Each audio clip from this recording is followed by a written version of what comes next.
There comes a moment in every man's life when he must ask himself one simple yet faltering question: what if?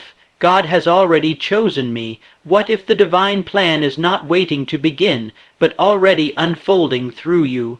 You were not born by accident. You were sent here, not to wait, not to wonder, not to wish, but to walk boldly into your destiny. I tell you now, act like God has already chosen you, because He has. You are not a random piece of dust in the wind. You are a soul stamped with purpose, burning with unseen potential, waiting only for one thing: your decision to believe. He doesn't call the qualified, He qualifies the called, and if you're hearing this right now, then you've already been called. You've already been chosen. Now act like it. Walk like you've been chosen. Don't shuffle through life with your head down. Walk with vision, with purpose, with fire in your steps.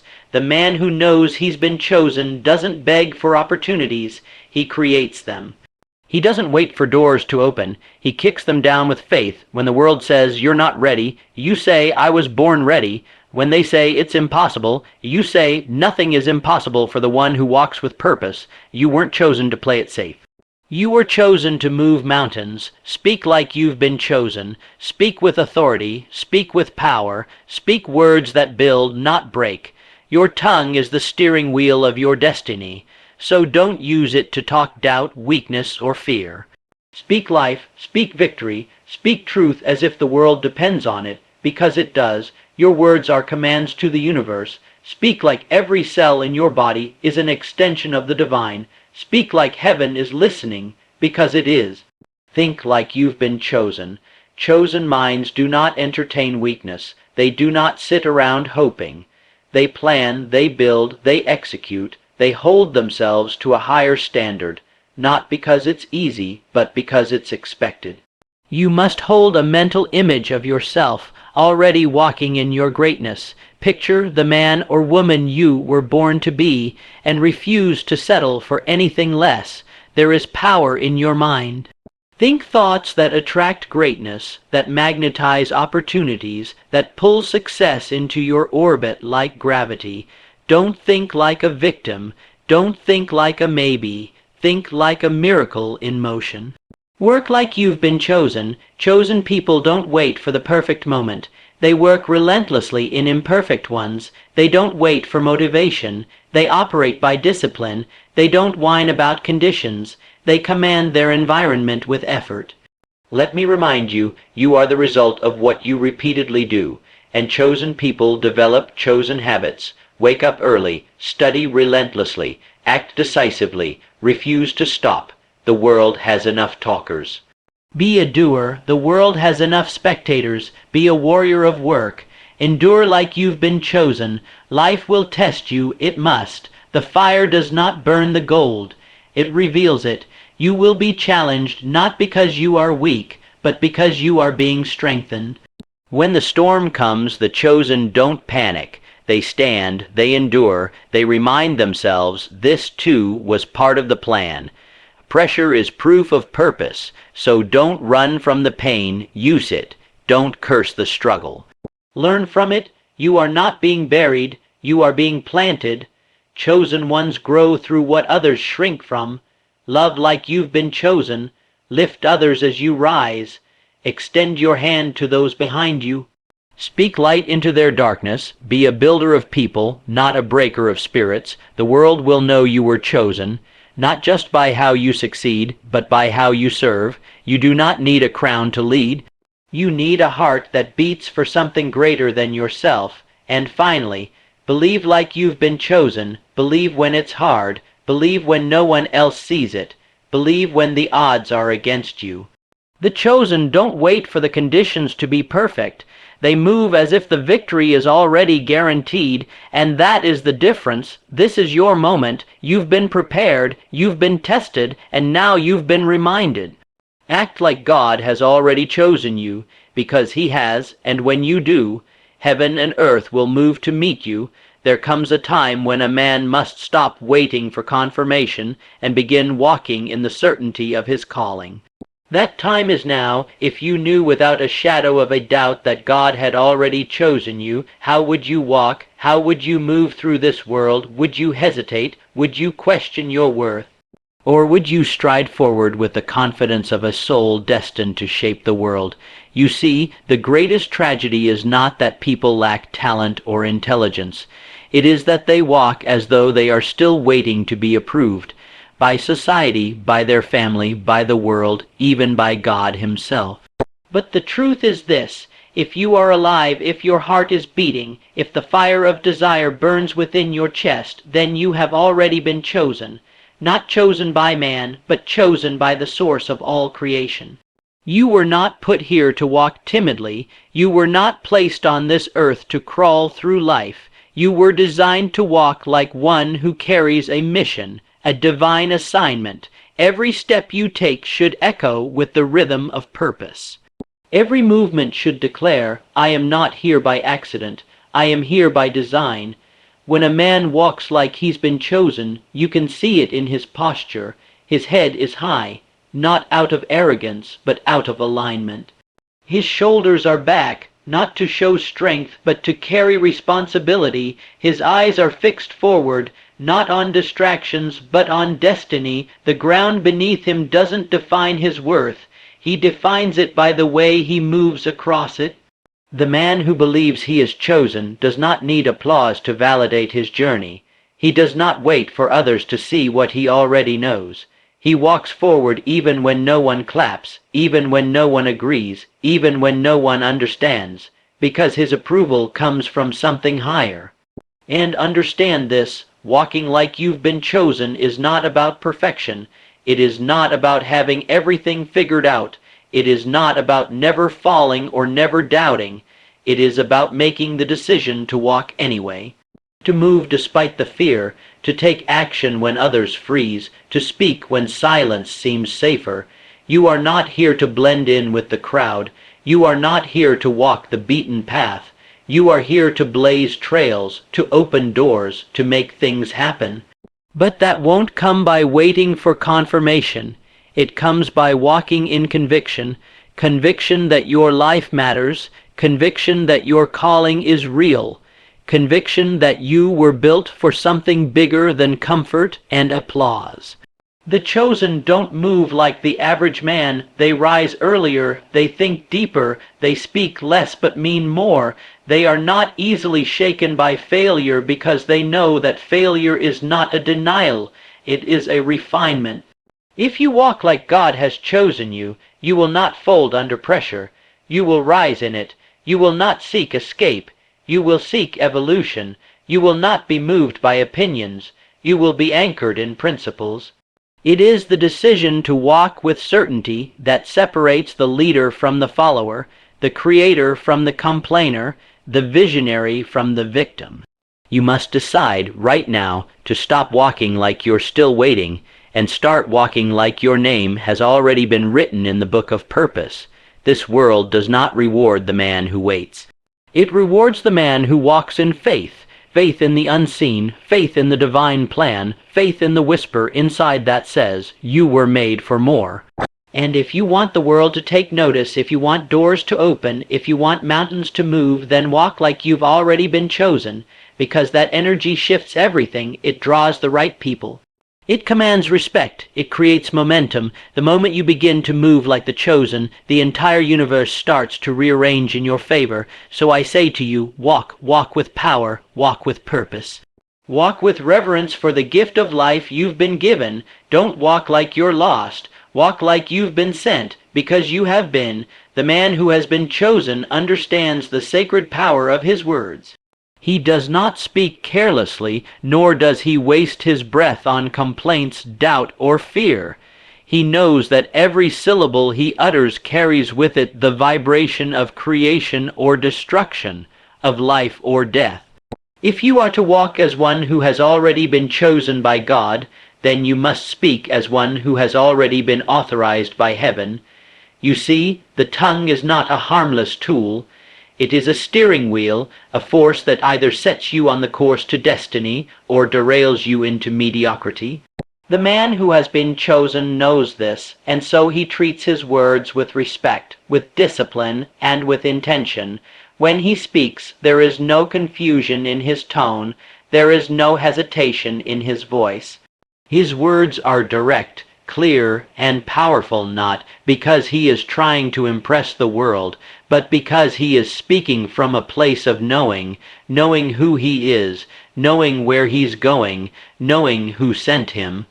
He does not mumble weak statements like "I hope," "I wish," or "I'll try."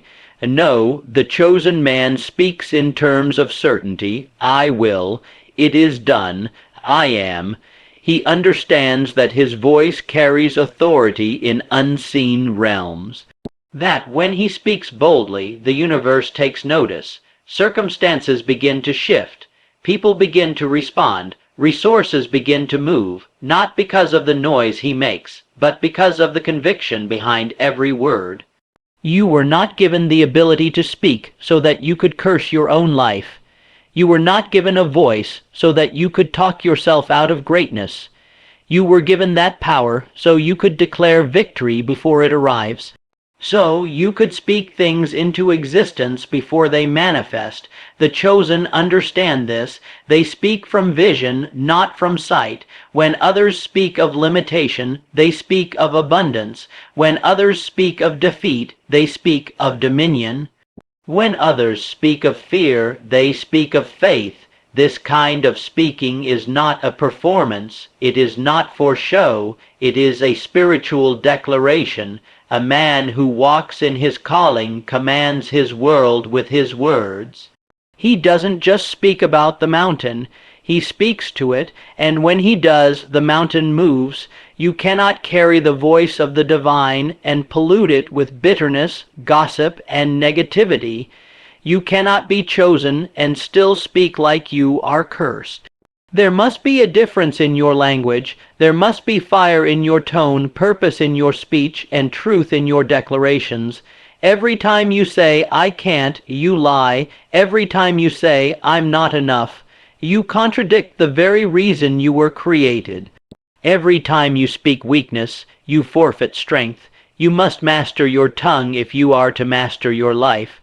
The world listens to those who speak with authority, not just loudness, but spiritual weight. And that weight comes from belief, deep, immovable belief in yourself, in your mission, and in the power that backs you. If you speak like you've been chosen, people will notice. They won't be able to explain it, but they will feel it. Your words will strike something in them, something ancient, something sacred, something undeniable. They will feel the echo of purpose in your voice, so speak with intention, speak with reverence, speak like every word you release is laying the bricks of your future, because it is. Don't let your mouth destroy what your mind is trying to build. Don't let your doubt be heard louder than your destiny, and don't waste your breath talking about problems when you have the authority to speak solutions. Open your mouth only to build, open it only to bless, open it only to declare what is good, what is right, and what is already yours by divine inheritance. Speak like you've been chosen, because when you do, heaven listens, hell trembles, and the world responds. The man who has been chosen does not allow his thoughts to run wild like an untrained animal. He does not entertain fear, doubt, or confusion. He knows that his thinking is the master architect of his reality. And so he thinks with precision, he thinks with clarity, he thinks with power. Your mind is your kingdom, and the thoughts you allow to live there will either crown you or crucify you. To act like God has already chosen you, you must first think like it. You must adopt the mentality of one who is not begging life for scraps, but commanding life to respond to vision. The chosen do not think in terms of limitation. They do not shrink when faced with difficulty. They do not spend their mental energy rehearsing defeat. No, they think in straight lines, clear, focused, definite. They don't ask, "What if it doesn't work?" They declare, "It will work, because I will not stop until it does."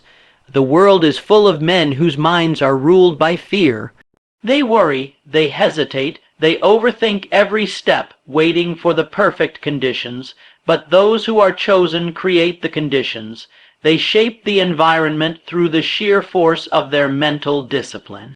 Every great achievement begins first in the mind of the man who dares to believe it is possible. The battle is not out there, it is in here. The man who wins the war within his own mind has already defeated every enemy he will face in the external world. You must see yourself victorious before the victory shows up. You must imagine yourself free before the chains are broken. You must believe you are worthy before the blessings ever arrive. This is not arrogance, it is alignment. You are aligning your mind with your Creator's vision for your life. When your thoughts reflect divine purpose, your actions begin to match divine power. It is not enough to simply desire greatness. You must learn to think like one who has been sent to manifest it. That means you do not dwell on past failures. You extract the lesson, and you move forward. It means you do not allow the opinions of others to pollute your inner world. What the world thinks of you is irrelevant compared to what God has placed within you. Your mind must become sacred ground. No weeds of doubt are allowed to grow there. No roots of fear are allowed to take hold. No poison of comparison is allowed to spread. You must guard your mind like a fortress and feed it like a garden. Read what inspires you, speak affirmations that anchor you, meditate on the future you are building, see it, smell it, feel it, speak it, until it becomes more real in your mind than the distractions of the present moment. Because what you focus on expands, what you magnify in your thoughts becomes the reality you walk into. A man who thinks like he's chosen doesn't spend time on trivial thoughts. He is not distracted by gossip, by envy, by worry. He is too focused on building, on growing, on becoming, and this is where separation happens. The average man thinks according to the world around him. The chosen man thinks according to the world within him. And that difference, that's where power lies. Your imagination is not a toy, it is a weapon. It is a divine tool used to shape the invisible into the visible. Every day you must decide what kind of thoughts you will entertain, because every thought is a seed. Plant thoughts of power, and you will reap strength. Plant thoughts of clarity, and you will harvest direction. Plant thoughts of purpose, and you will walk in destiny. But plant thoughts of fear, and you'll grow hesitation. Plant thoughts of weakness, and you'll live in limitation. Plant thoughts of lack, and you will always feel like you're missing something. You are not missing anything. You simply haven't activated the power of chosen thinking. So discipline your thoughts, mold your beliefs, sculpt your inner world with the care of a master craftsman, and think, always think, like the hand of God is already on your life, because it is. There is a law written into the very fabric of the universe. You will not receive what you're unwilling to work for. Effort is the bridge between vision and manifestation, and the man who has been chosen knows this. He does not wish for results, he works for them. The one who acts like God has already chosen him does not wait for the perfect moment, nor does he rely on bursts of emotion or fleeting motivation. He is moved by discipline, not mood. He is driven by commitment, not convenience. He understands that the weight of destiny is not carried by the lazy. It is shouldered by those who are willing to sweat, grind, sacrifice, and push even when no one is watching. The chosen man wakes up before the world because he knows that divine assignment doesn't come with a snooze button. He organizes his day with intention, not confusion. He respects time because he knows that wasted time is wasted life, and the chosen were not given life to waste. He does not wait for permission to begin. He begins, he moves, he executes, even if he doesn't feel ready, even if the path is unclear. He understands this truth. Clarity comes through action. Progress is born in motion, and so he works. He works when he's tired. He works when it's boring. He works when it feels like nothing is happening, because he knows that every seed planted in faith will one day produce a harvest. The chosen do not fear repetition. They do not resent routine. They embrace it because they understand that greatness is not found in sudden breakthroughs. It is built in daily disciplines. While others complain about the grind, the chosen embrace it, because they know that hidden inside the grind is the goal. Hidden in the mundane is the miracle. Hidden in the consistency is the crown. Every drop of sweat is a silent vote for who you are becoming. Every task done with excellence is a message to the universe that says, I am ready for more. Every hour invested in your craft is a spiritual offering, proof that you are a steward of what you've been given. You do not get to claim the title of chosen if you are unwilling to labor like one. The world is full of men who want the reward but not the responsibility. They want the crown without the cross. They want the applause without the effort, but that is not how it works. You must prove you are ready, not with your mouth, but with your work ethic. And hear this, it is not just about working hard. It is about working right, work aligned with vision, work done with excellence, work that reflects the worth of the calling you've received. Sloppy work dishonors your assignment. Lazy habits betray your purpose. Procrastination is rebellion against your destiny. The chosen understand that every action matters, every minute matters, every decision matters. They don't do anything, they bring fire to everything.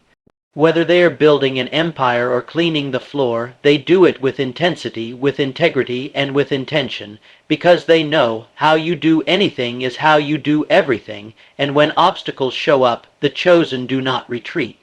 They adapt, they adjust, they rise, they work through the resistance. They do not let setbacks become excuses. They use resistance as a sharpening stone. Work is not a punishment for the chosen. It is an expression of purpose.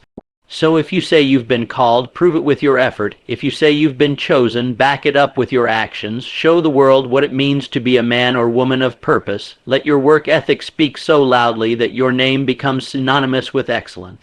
Let your discipline be so unshakable that results have no choice but to chase you down. Do not just talk about faith. Work like your success is already written. Do not just dream. Grind until your reality surpasses your dreams. Do not just wait for blessings. Work like the blessing is waiting for you to arrive, because it is. Life will not hand you your destiny on a silver platter. No crown comes without a cross. No reward without resistance.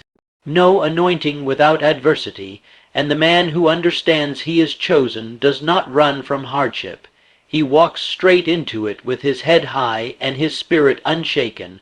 When you act like God has already chosen you, you stop questioning the storms.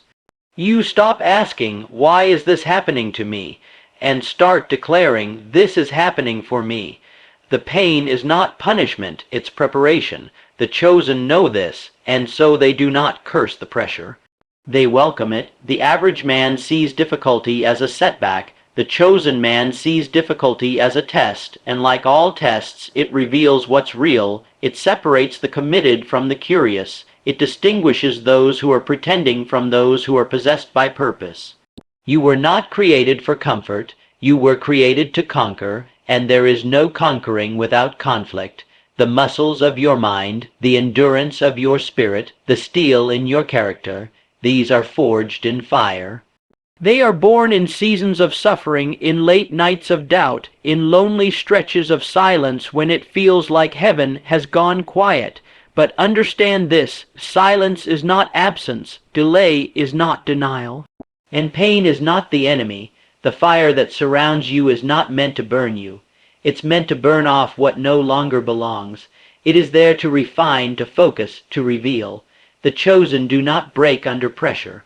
They are built by it. You must learn to endure, not just to survive, but to grow, to expand, to evolve, to become the man or woman who is not moved by circumstances, but anchored in vision.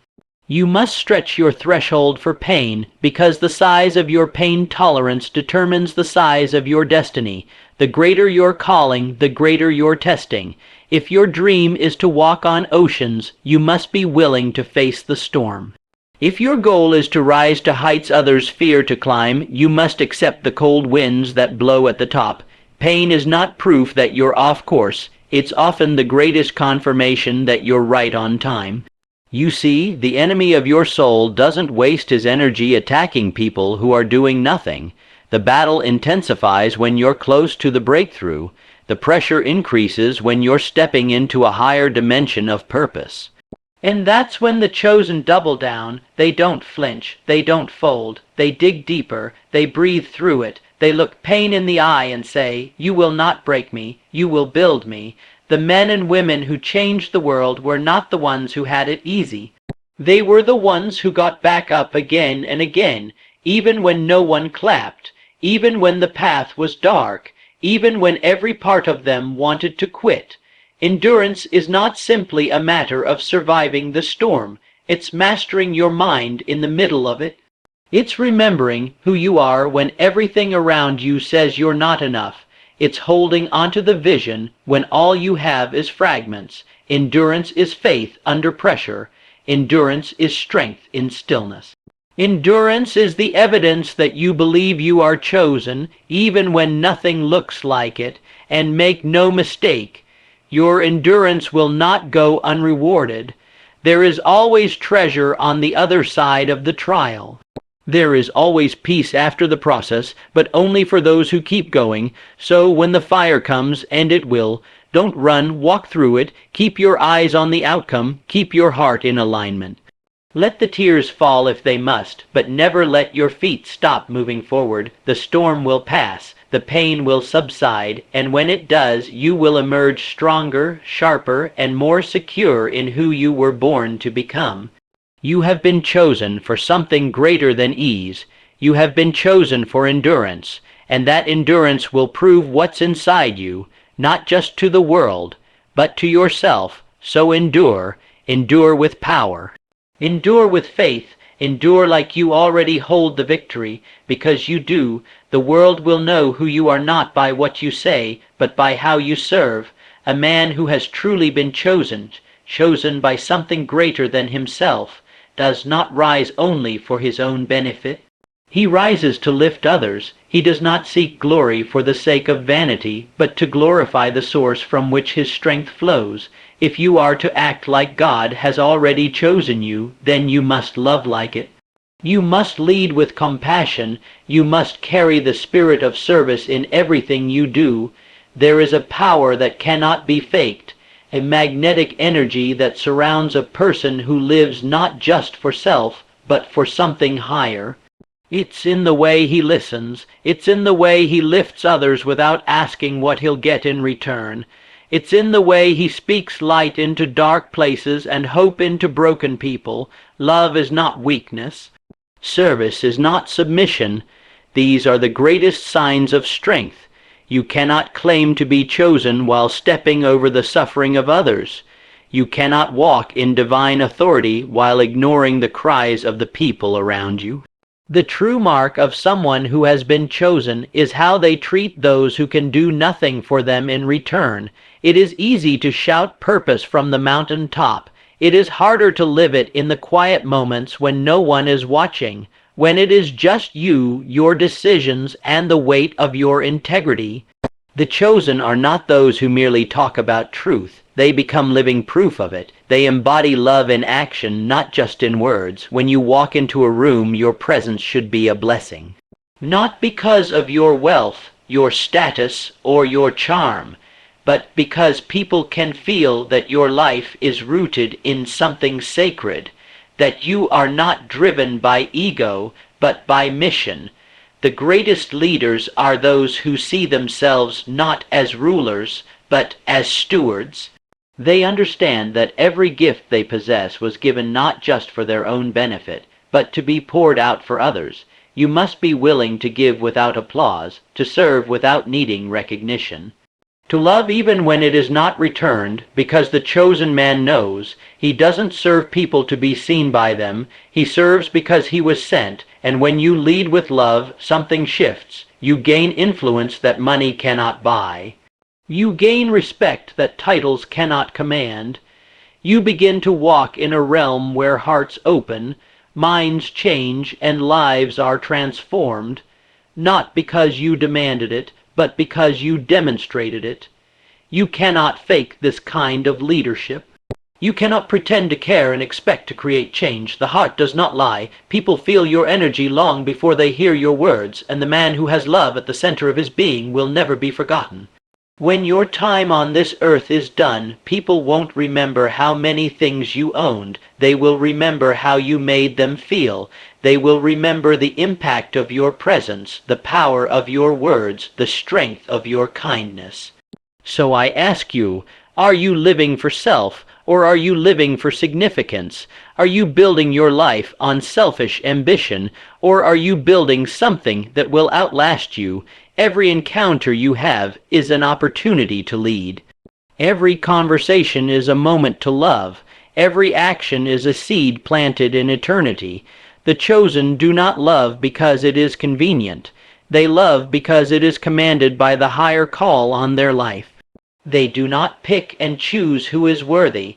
They treat everyone with the dignity that comes from knowing all are created with purpose. So serve, lead, love, not just when it benefits you, not just when it's easy, but especially when it's hard, especially when it's inconvenient, especially when no one sees, because the one who loves like he's been chosen becomes unstoppable. He walks in divine favor.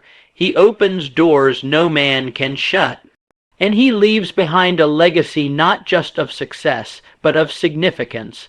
Love like you've already been chosen, because you have, and the world needs what only you can give.